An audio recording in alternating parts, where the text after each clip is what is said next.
Well, hi everyone. Welcome to The Hard Answers. I'm Tom Graham. Understanding what the state of nature is vital because it leads us to having a crystal clear perception of what government truly is. We all know deep down in our hearts what human nature is. Think about the movies and television shows you've seen.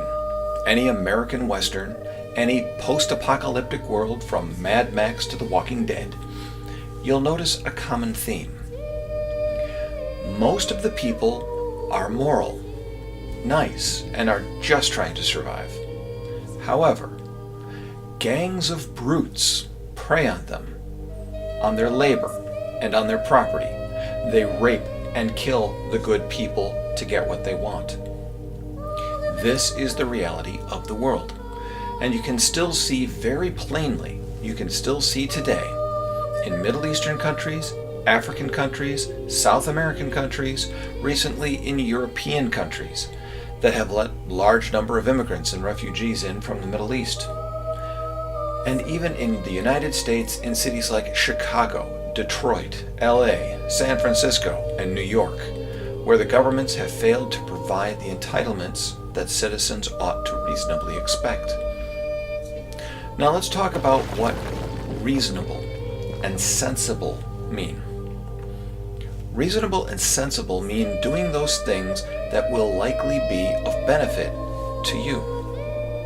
When a brute or a gang of brutes roughs you up and in a matter of minutes takes everything you've labored for an entire year to create, from their perspective, they are being completely and totally reasonable. Why wouldn't they create an economic system where they can maximize the enjoyment of their life?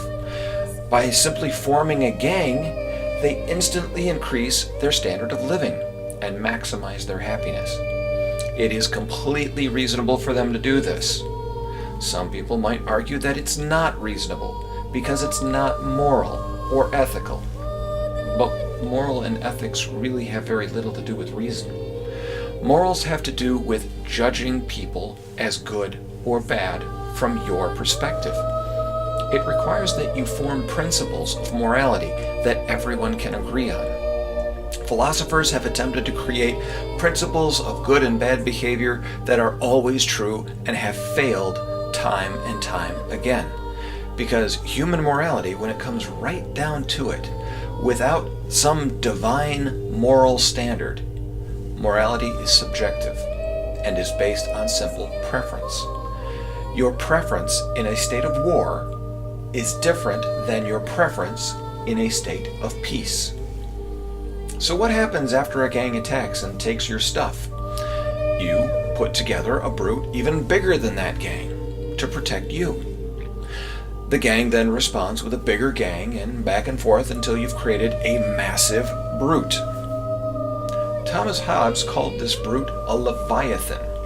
The leviathan quickly realizes that not only can it defeat any gangs, it can also defeat the people who created it.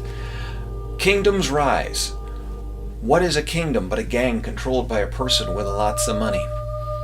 Inside kingdoms, there may be slaves, serfs, members of society unrepresented in their government, a totalitarian regime in the form of a monarchy. But no one but the king has rights, and anyone who opposes him is killed. The brute, the leviathan, instead of protecting the people from the outside threats, has become the biggest threat to the people. Every single government is simply a brute that citizens have agreed to pay for protection from each other and from outsiders that would harm them. You must recognize this when forming your political ideology. Ever since Thomas Hobbes coined the state of nature in his book Leviathan, political philosophers have used the state of nature to exemplify all sorts of human nature. At first you might think of the state of nature as nature itself and try to derive some sort of truths about efficiencies based on the way nature itself has evolved into different patterns of socialization and behavior. For instance, ants gain social efficiency through specialization in a caste system. Unfertilized ant, bee, and wasp eggs develop into male adults, while fertilized ant, bee, and wasp eggs become female adults. Most ants cannot normally procreate. Only the queen can. Most ants can't even eat without the colony. Each ant is born into a caste and has no free will. Male ants develop from unfertilized egg, and the queen decides who will do what for the rest of their lives. Herd animals. Herd animals share ears and eyes to hunt for food and to detect predators. They share their body heat and use each other's bodies as windbreaks. The sharing done in a herd is passive sharing. When food is found, individuals consume it as fast as they can. First come, first serve. But there is no violent confrontation, no competition. Herds will often merge with each other. Herds sacrifice the old and infirmed when predators attack. When it comes to their lives, they are very willing to sacrifice others for their own safety. They are willing to take advantage of others for heat and eyes and ears, but they won't save food for each other. However, herd animals are also altruistic towards their family. During droughts, sisters will often skip the breeding season so they can help nurse a sister's child. This promotes their own gene pool. They will not do this for a non-family member of the herd. Flocks and schools are very much like herds, passively sharing body and senses, each individual for themselves when confronted with danger. However, when food is found, they will compete to get to it first. This could be due to the evolutionary relatives of birds perhaps being reptiles, predators. Chickens will kill the young of other chickens in the same flock to ensure the survival of their own chicks. Predatory animals have territorial boundaries, borders that they expect others of their own species will respect. When those borders are encroached, the response is territorial defense in the form of violence. The territory is vital for survival, so protecting the territory is equivalent to protecting themselves. Of the predatory animals that are not solitary, they live in close-knit family-based groups. These groups have hierarchies typically based on familial structure. The parents are dominant and the children are subordinate. Once the children become adults, they typically leave the group to become nomads or mate and start a group of their own.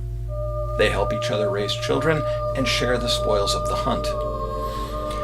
Then there are primates, who have sex for pleasure and form social hierarchies based on physical strength, age, and even social skill. Altruism is seen in primates as they delouse each other, or they may just be snacking. When a female gorilla tries to join a band of gorillas, if she brings a male child with her, the child is immediately killed by the male gorillas.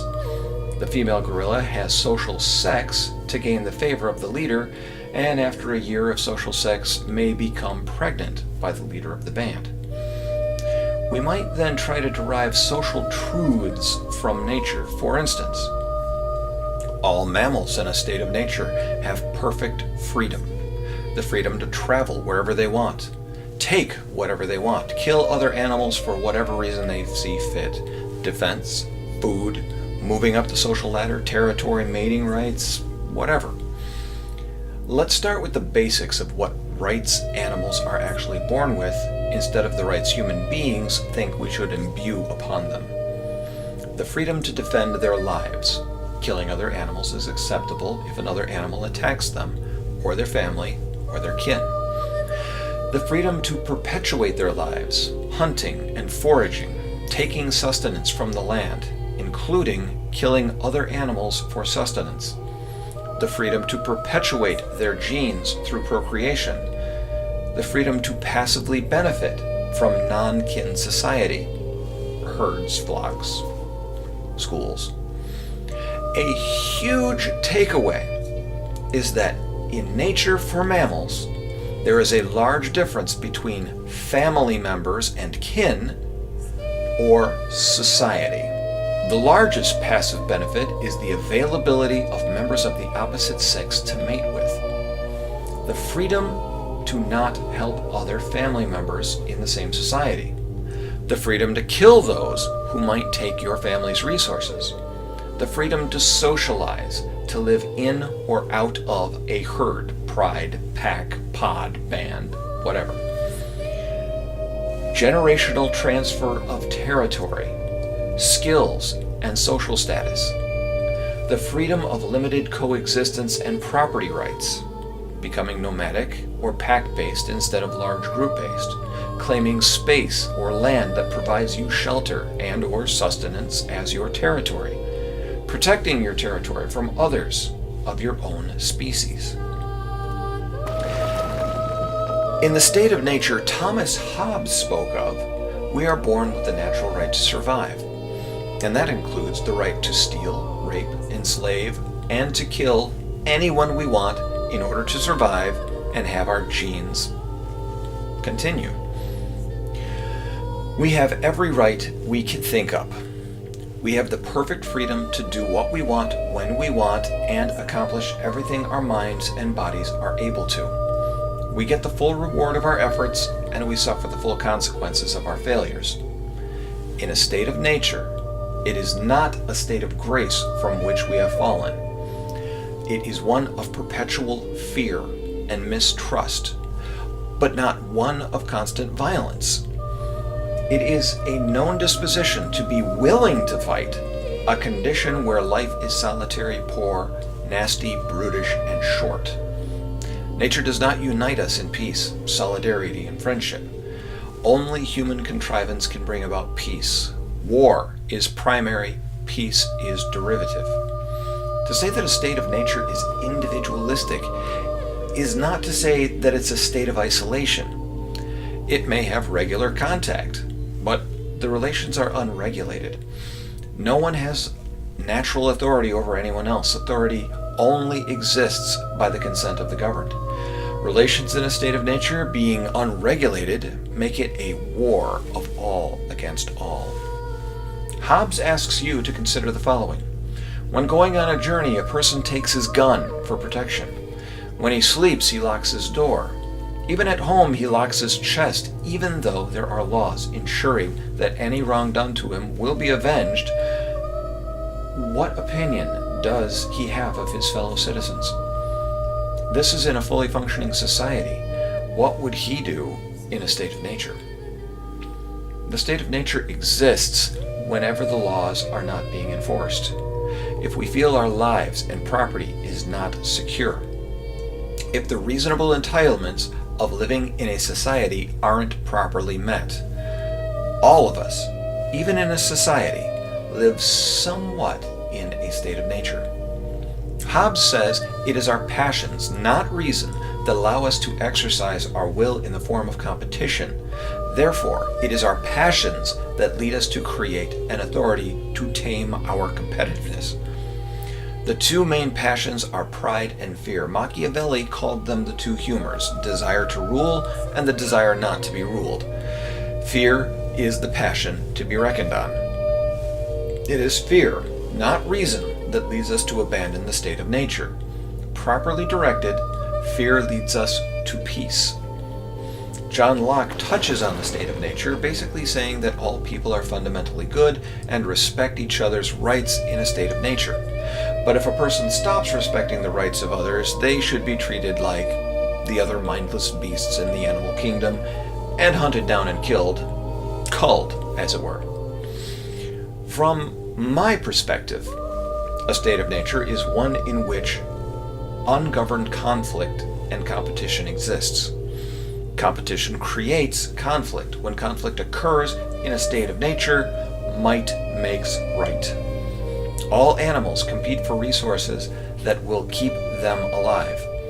Animals compete for mating opportunities, sometimes violently, sometimes by displaying their genetic attributes, sometimes by displaying their skill in elaborate dances with each other, sometimes by racing upstream. Animals compete for hunting grounds, for dwelling space, for water. Competition is big in a state of nature. One might make the argument that women who decided who to mate with based on the ability of the man to provide food and lodging promoted the development of rational thought in men. As weapons made men more physically equal, The ability to develop hunting strategies, provide food, invent tools, and design shelter became more important in the women's mating decision, evolutionarily promoting brains over brawn. Conflict in a state of nature. There are two ways of resolving conflict. The first way is through force. Although highly effective in the state of nature, it is only a short-term solution. Retaliation is to be expected, leading to an arms race. The second is through voluntary agreement.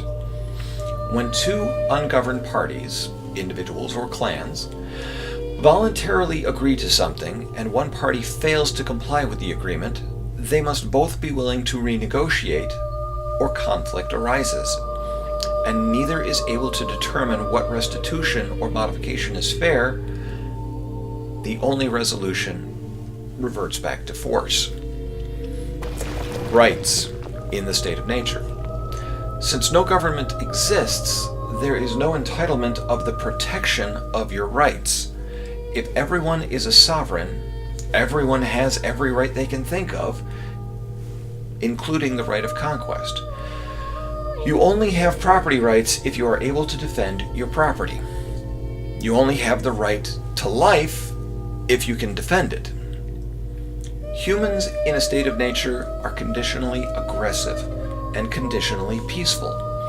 If you encroach on the territory of a human in the state of nature, they might react aggressively or peacefully, depending on their experience with encroachers. The territory of a human contains the resources he needs for himself and his kin to survive. Kin is not necessarily family, just close relationships. If a man thinks he needs to have land, a weapon, or even the freedom to be nomadic to survive, you cannot take those things from him without expecting an aggressive reaction. In a state of nature, we are born with the ability and authority to survive and procreate using any means necessary. When you look at nature from that standpoint, it truly is an ugly, brutish existence. So understanding what a state of nature is leads us to understand with crystal clarity what a government is.